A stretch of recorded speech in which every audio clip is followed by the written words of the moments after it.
Hello. In this section, we will draw your attention to some vowel sounds and consonant sounds in English that are commonly mispronounced or misheard. Note that I said vowel sounds and consonant sounds.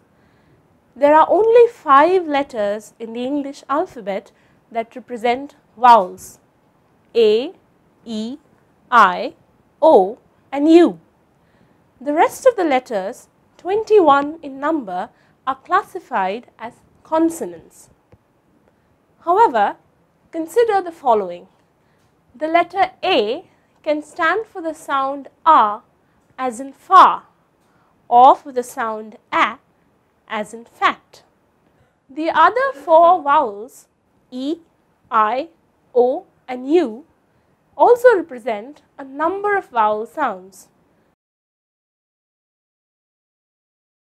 Similarly, consonants are letters in the alphabet such as B, C, D, etc. But consonant sounds are the sounds that these letters stand for in a word. So, B stands for B as in bat and D stands for D as in day, while C may stand for K as in cat or for S as in cinema. So, we have a situation wherein a small number of letters stands for a much larger number of sounds. If you want to understand these sounds thoroughly, it is a good idea to learn how they are represented in the phonetic script, a script that stands for sounds. You may also use online dictionaries to listen to the sounds. Furthermore, combinations of letters may result in certain sounds that can't be represented by a single letter. For instance, we are all familiar with the sound of the syllable tion, T-I-O-N.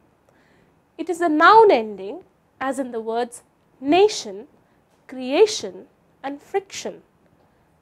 A syllable is a single unit of sound that cannot be divided further while you articulate a word. Nation contains 2 syllables, ne and shun. We do not divide the T-I-O-N to say nation.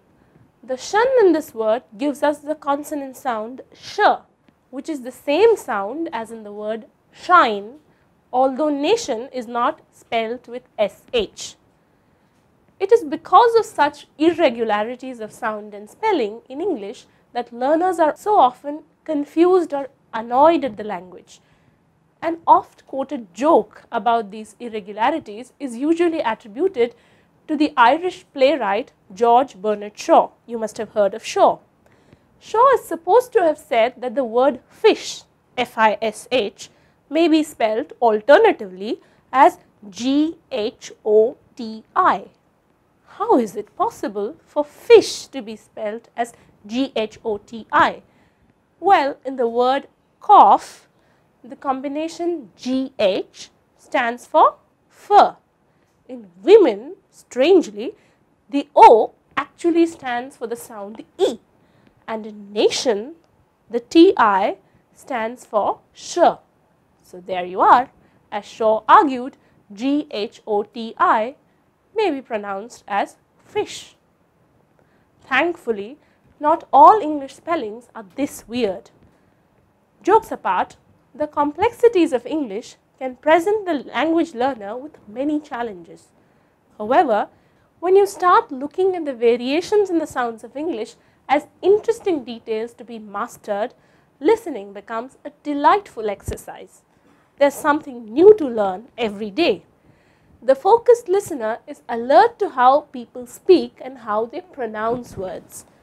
Attentive listening helps us distinguish between correct and incorrect pronunciation and to make a note of what sounds clumsy and what sounds elegant.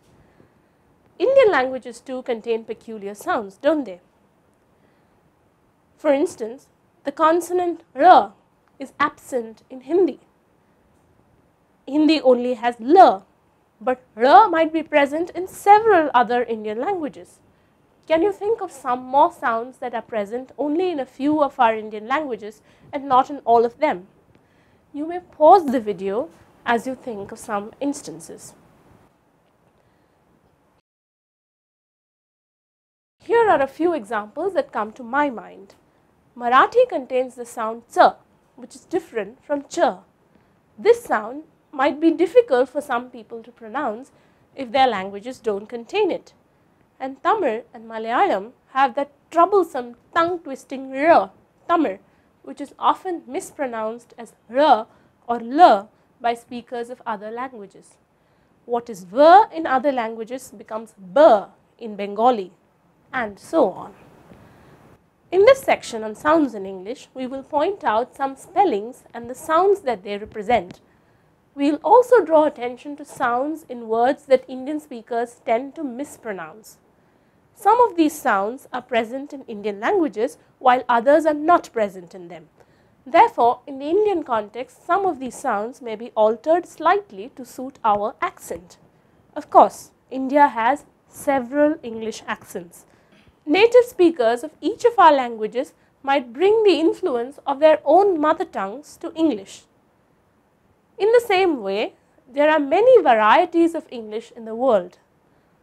While we certainly do not aim to make you sound British or American or Australian, we will try to help you develop a consistent and clear pronunciation.